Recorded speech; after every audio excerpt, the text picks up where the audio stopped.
Topic है DNA. DNA का full form होता है डीऑक्सी राइबो न्यूक्लिक एसिड। इस चैप्टर का टॉपिक हम बताएंगे, एक एक पॉइंट बताएंगे। देखिए डीएनए जो होता है, डीएनए और आरएनए ये न्यूक्लिक एसिड यानी केंद्रक अम्ल का हिस्सा होता है।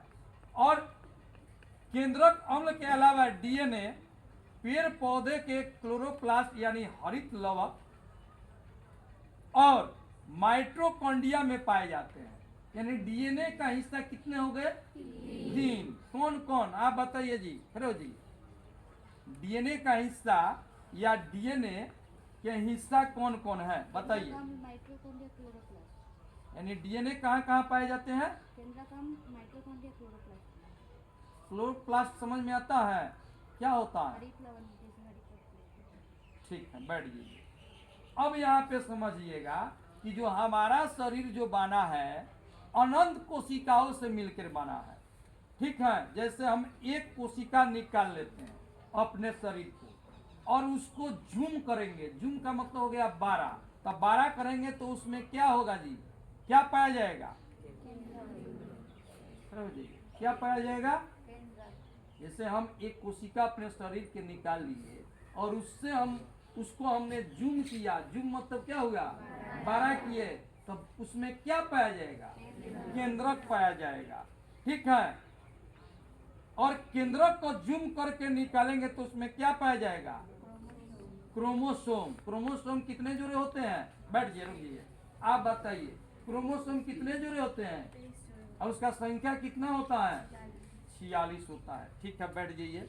हर एक कोशिका में एक केंद्रक होगा, उस केंद्रक के अंदर उस केंद्रक से निकाला हुआ क्रोमोसोम 23 जोड़े या संख्या में 46 होते हैं। रुक जाइए, के अंदर यानी रुक जाइएगा, क्रोमोसोम क्या रहेगा जी? जोड़ा में रहेगा। देखिएगा, देखा गया कि क्रोमोसोम के अंदर क्या है, तो जब क्रोमोसोम को खींचा गया तब एक लच्छा के समान बना हुआ डीएनए मिला। लच्छा के समान क्या बना हुआ? डीएनए। वैज्ञानिक थे, उसने जोहने के मतलब हो गया देखने गए। कौन चीज को? डीएनए को। ठीक है, डीएनए को, और को समेटने पर जीन का समूह डीएनए बन जाता है। यानी इसको हम समेटेंगे, क्रोमोसोम बन जाएगा। तीनों में कोई अंतर नहीं है, यानी डीएनए का हो या डीएनए एक जेनेटिक्स इंफॉर्मेशन सूचक होते हैं। जेनेटिक इंफॉर्मेशन सूचक का मतलब होता है अनुवांशिक सूचक। आगे के टॉपिक को देखें, क्या है? जो कोई बच्चा अपने माँ के गर्भ में पैदा हो रहा है या बन रहा है तो उसमें 2 ही आँख होनी चाहिए। यह बात किसको पता होती है? एक हाथ में 5 उंगलियां होनी चाहिए। यह बात किनको पता होती है? कोई ना कोई है जो इस बात का सूचना देता है। कौन बताता है कि 32 दांतें होनी चाहिए? ये सभी का सभी सूचना डीएनए में है। कभी कभी डीएनए में गलत सूचना चली जाती है तो कोई बांगुर हो जाता है, कोई टेढ़ा हो जाता है तो कोई के 3 आँख आ जाते हैं। वो डीएनए के इफेक्ट, यानी इफेक्ट मतलब हो गया कि उसमें प्रभावित हो जाता है। वो डीएनए से वो बच्चा क्या हो गया? प्रभावित हो गया, इसलिए उसका टेढ़ापन हो गया। उंगली 4 गो या 5 गो 6 गो हो जाएगा, 5 गो के बदले। यानी डीएनए में उसमें प्रभावित हो चुका है डीएनए से, यानी वो एक प्रकार के ग्रसित हो चुका है। चलिए आगे। जो डीएनए में रहता है वह अगली पीढ़ी में निश्चित जाएगा। जो डीएनए में रहेगा तो डीएनए कहाँ डीएनए कहाँ किसका हिस्सा होता है? 3 जगह। केंद्रक का होता है, माइटोकॉन्ड्रिया और चलिए अगला। किसी भी खानदानी, ध्यान दीजिएगा, जो डीएनए में रहता है वो अगली पीढ़ी में निश्चित जाएगा। चलिए अगला टॉपिक को पढ़िएगा। किसी भी खानदानी गुण मानव जाति का अनुवांशिक लक्षण कौन लाता है? पहला डीएनए, दूसरा जीन, तीसरा क्रोमोसोम। क्रोमोसोम होता है मानव जाति जो अनुवांशिक लक्षण कौन लाता है? तो ये 3 पार्ट लाते हैं, डीएनए, जीन, क्रोमोसोम। ठीक है, क्रोमोसोम लाते हैं। तीनों में कोई ऑप्शन होगा तो आप सही मार दीजिएगा।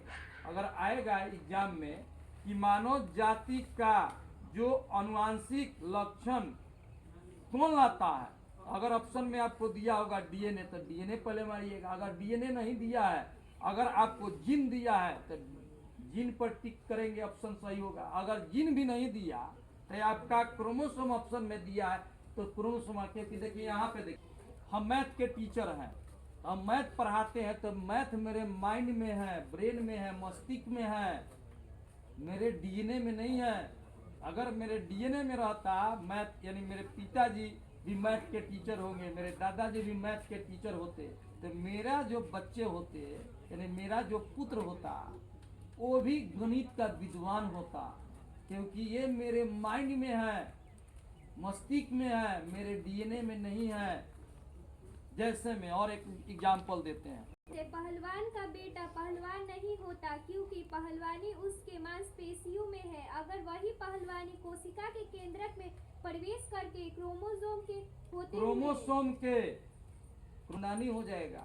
खानदानी, खानदानी समझते हैं ना, यानी उनके जो बच्चे होंगे, उनके बच्चे होंगे, उनके बच्चे होंगे, ठीक है।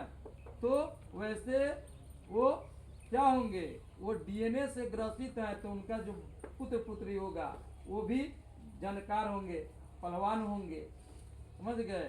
इसलिए किसी का ओरिजिनल या मूल डीएनए जांच किया जाता है तो डीएनए एक अलग स्ट्रक्चर होते हैं, सभी जीवों का डीएनए एक अलग स्ट्रक्चर होते हैं। इसलिए एक पिता का डीएनए पुत्र का डीएनए से मैच कराते हैं, जिससे सेम सिंपल मिलता है। आ गया समझ में?